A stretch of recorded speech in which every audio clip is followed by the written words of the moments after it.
We're going to turn to Tom because this is a personal topic for him that he's done a lot of research on and he really cares about. NC-17 films? NC-17 films, yeah. Mm-hmm. NC-17 and above, that's Tom's. Yeah, that's all he watches pretty much. So Tom, tell us about adult filmmaking. Yeah. Tell us about your obsession. Tom, tell us about how you feel about this film is not yet rated. NC-17's a little tame for my taste. Yeah. No, that's what she said. I saw this film is not yet rated a few years ago. And the reason I wanted to pair this with Bully is because there was a huge controversy with Bully over rating it R for the language that was in it, even though it was supposed to be something that high school children could see and learn from. But when I saw this film is not yet rated, it's one of those films that really stuck with me, and I kind of get up in arms now about the rating system, and especially when Bully came out and the Hunger Games came out at the same time.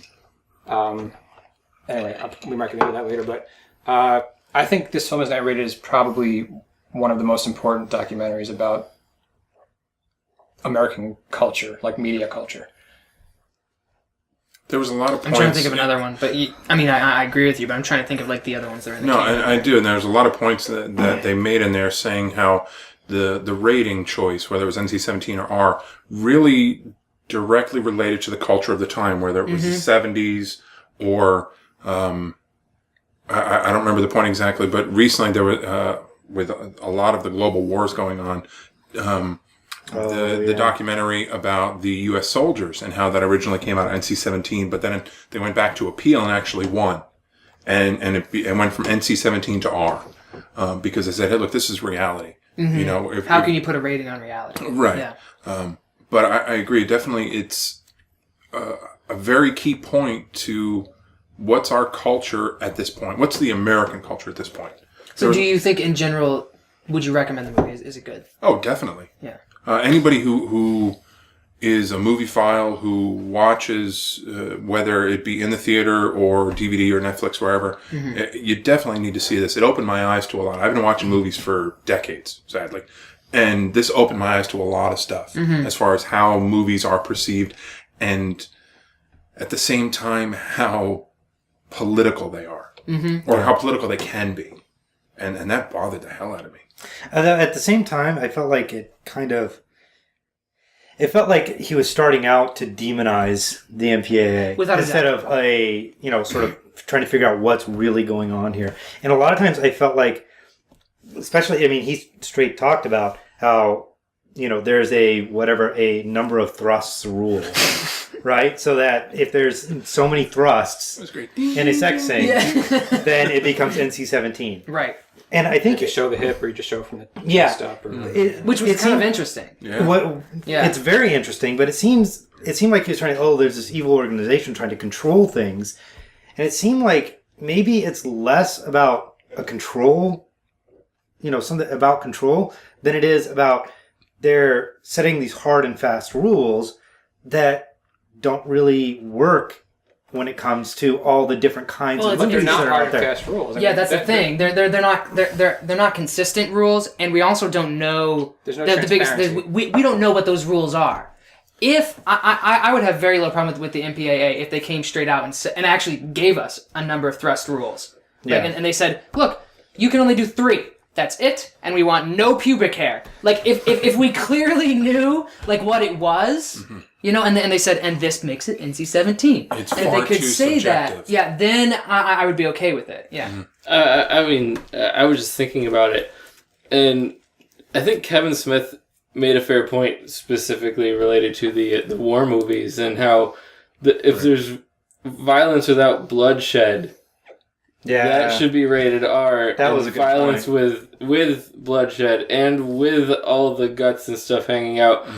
Probably not on the like why was Saving Private Ryan not on the Saving Private Ryan level rated more harshly than Tomorrow Never Dies. I can understand his point of this is what happens. This is the product of violence and a deterrent basically to violence, where you get the people who don't get hurt. They're superheroes. They never get shot by a bullet at all, and that's glorifying. Based on what he says is any shade of true. Mm-hmm. I feel that the fact that they don't, through the appeals process, don't allow you to compare your movie That's to ridiculous. another Precedent, movie. the idea of precedent. It's like, how can you say that this movie is any different than my movie in this scene or anything like that? Yeah. And it just... Actually, they changed that now. I was going to say, that was going to be my question was, did anyone get kicked off? Did anyone get... I mean, it's probably... Although I understand the reasoning for that, because you can say, I mean, you can pick out pieces and say, I'm not saying I agree with it, but I understand the reasoning. Pick out pieces and say, well, this is the same as this, when tonally... It might not be. It might not be, and that matters. They have full-fledged nudity in Schindler's List, but it's dealt very differently. Exactly. But then you can argue that point to not allow admission of precedent. That's law. Yeah, I agree. When I heard that, I was going, "Holy crap!" Not in a private corporate setting. That's actually my biggest problem. They can go against it. It seems like they operate above any sort of law. Mm-hmm. You know, That's just. But they did according because to the IMDb. you submit your thing to them, but it's this monopolized thing. They are the only rater out there. I think it's good that there is a rating system. Yeah. It's good to have kind of like a guide as to content in a movie. I think it's a step up from the Hays Code. Yes. Where there were things you just were not allowed to have in a movie. Yeah. Which was very moralistic and it was direct censorship. Period. Direct The end. censorship. Yeah. My biggest problem is the lack of transparency and why they feel they need to be so secretive about it. You know. But now there is a little more transparency, and I think it's a result of this movie coming out, and now everybody knows who they are. So now you are allowed to. Oh, I wouldn't be surprised if a lot of those people were fired. You are allowed to cite precedent. Or quit. Yeah. And now they make it public who's on the board. Oh, do they? According to IMDb. I wanted to look that up because I said after watching this much, any corporation could not escape that much damning information without change. And so if that did happen, that's good. That's good to see. I know. So you're going to compare this film is not yet rated to Sucker Punch. Really? And it's not because Sucker Punch should have been R.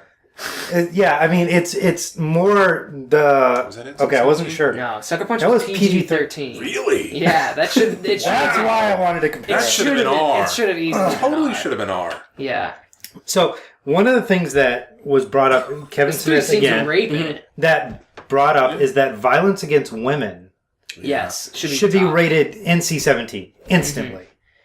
And Sucker Punch, although I actually do enjoy that movie in a very pure, a purely as exploitation. Yes, for what it is, I enjoy it. I don't think it's a good movie. No. But it's an enjoyable movie in a certain mindset. But the fact that it's so deviant mindset. In a deviant mindset. If you're just pure hot girls against zombie Nazis. Yes. Mindset, then it's a fun movie.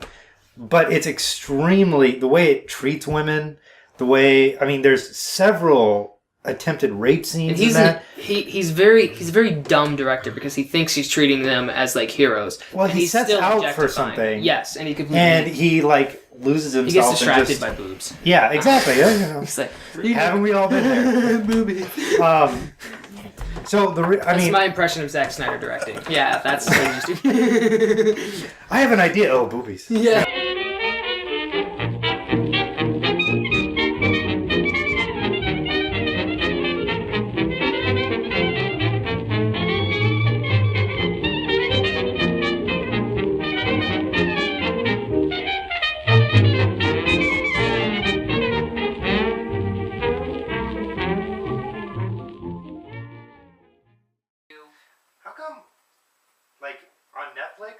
Sometimes they'll have that poster, and then when you actually start watching it, it switches to the man butt.